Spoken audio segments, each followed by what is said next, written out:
નમસ્કાર પાટવી ગુજરાતી ન્યૂઝ ચેનલમાં આપનું હાર્દિક સ્વાગત છે। ડભોઈ શહેર વહેલી સવારે ખેડૂતો જે કેરી ₹100 કિલો વેચ્યા એ કેરી ₹20 ડભોઈના બજારમાં વેચાઈ રહી છે। આમ્રપાલી બદામ કેસર અને તો શેરી મોંઘા ભાવની કેરી માત્ર ₹20 કિલો વેપારીને વેચવી પડી। વાવાઝોડાના કારણે ખરી પડેલી કેરીનો પાક મોટા પાયા નુકસાન પડતા પર પાટું। આ વર્ષે આંબા પર મોર ઓછી લાગતાં પહેલાં જ ઉત્પાદન ઓછું હતું। વાવાઝોડામાં કેરીઓ ખરતાં ₹20 કિલોએ વેચવાનો વારો। ડભોઈ તાલુકામાં વાવાઝોડું ફૂંકાતા કેરીના પાકને વ્યાપક નુકસાન પહોંચ્યું હતું।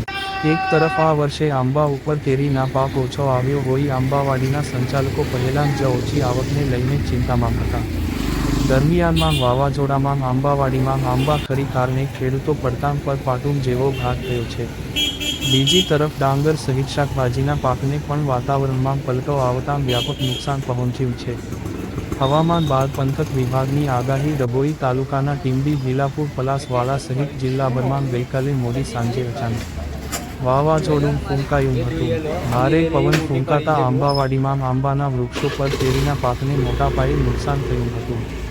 આ વર્ષે આંબાના વૃક્ષો પર મંજરી ઓછી લાગતાં આંબાનો ફાલ ઓછો લાગ્યો હતો, જેના કારણે એક તરફ આંબાવાડી સંચાલકોને નુકસાનનો ભય સતાવી રહ્યો હતો, ત્યાં ગત રોજ ફૂંકાયેલા વાવાઝોડાના કારણે વૃક્ષો પરથી કેરીઓ ટપોટપ ખરી પડી હતી।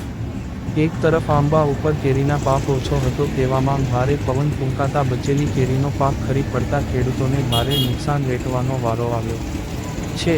ખેડૂતો નીચે ખરી પડેલી કેરીને વીણવા લાગ્યા છે। જો કે આંબા ઉપરથી ખરી પડેલી કેરીઓને નુકસાન થતાં માર્કેટમાં ઓછો ભાવ મળી રહ્યો છે।